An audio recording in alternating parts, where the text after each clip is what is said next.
Doctor Sajid, کچھ مریضوں میں ہم نے دیکھا ہے کہ شوگر کنٹرول نہ ہو تو آنکھوں کی نسوں پہ بھی افیکٹ ہو جاتا ہے، یہ کیا ہوتا ہے؟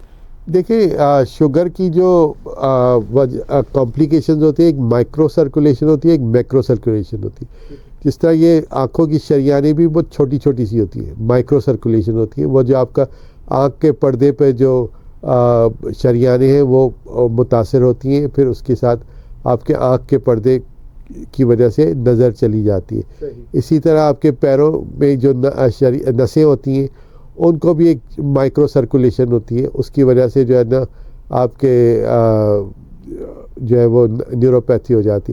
اسی طرح آپ کی مائکرو سرکولیشن آپ کے جو مردانہ عضو تناسل ہے اس میں کمزوری ہو جاتی ہے. تو اس کی وجہ سے پھر جو ہے نا وہ آپ کی جو سیکشول لائف بھی متاثر ہو جاتی ہے. صحیح. تو آپ نے آٹونومک نیوروپیتھی کا ذکر کیا. آٹونومک میں آپ نے کچھ بتایا، وہ بتائیں کہ آٹونومک کیسے انوالو ہو سکتی ہے؟ آٹونومک دو امپورٹنٹ چیزیں ہیں. ایک تو یہ کہ آپ کو کبھی بہت پسینہ آئے گا، کبھی کم پسینہ آئے گا. پھر اس کا بلڈ پریشر فلکچویٹ کر رہا ہوتا ہے. بہت کبھی آپ نے دیکھا کہ بلڈ پریشر لو ہو گیا، مریض چکرا کے گر گیا، اس سے فریکچر کا بھی اندیشہ ہو سکتا ہے. اس سے جو ہے نا دماغ پہ چوٹ بھی لگ سکتی ہے.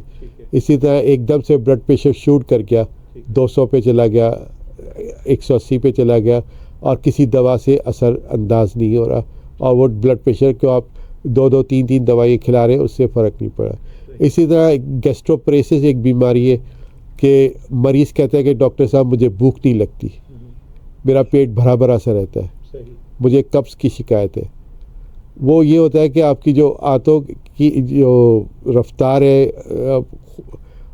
کھانے کو ہضم کرنے کی وہ سلو ہو جاتی ہے، اور اس سے پھر ایسیڈیٹی بڑھ جاتی ہے. جب آپ کے معدے میں کھانا رہے گا، تیزابیت رہے گی، تو پھر اس سے السر ہونے کا اندیشہ ہو جاتا ہے. اسی طرح آٹونومک نیوروپیتھی کی وجہ سے آپ کا اریکٹائل ڈسفنکشن ہوتا ہے.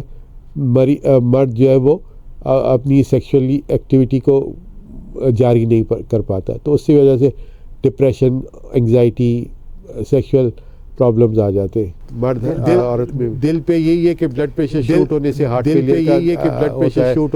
فیلئر کا اندیشہ ہوتا ہے، ہارٹ اٹیک کا اندیشہ ہو سکتا ہے. جی ہاں، بالکل ڈائریا بھی ہے. جیسے میں نے کہا کہ گیسٹروپریسس ہوتا ہے، اسی طرح ڈائریا بھی ہو جاتا ہے. بعض دفعہ لوگ کہتے ہیں ہم نے تو کچھ نہیں کھایا لیکن ڈائریا ہو گیا.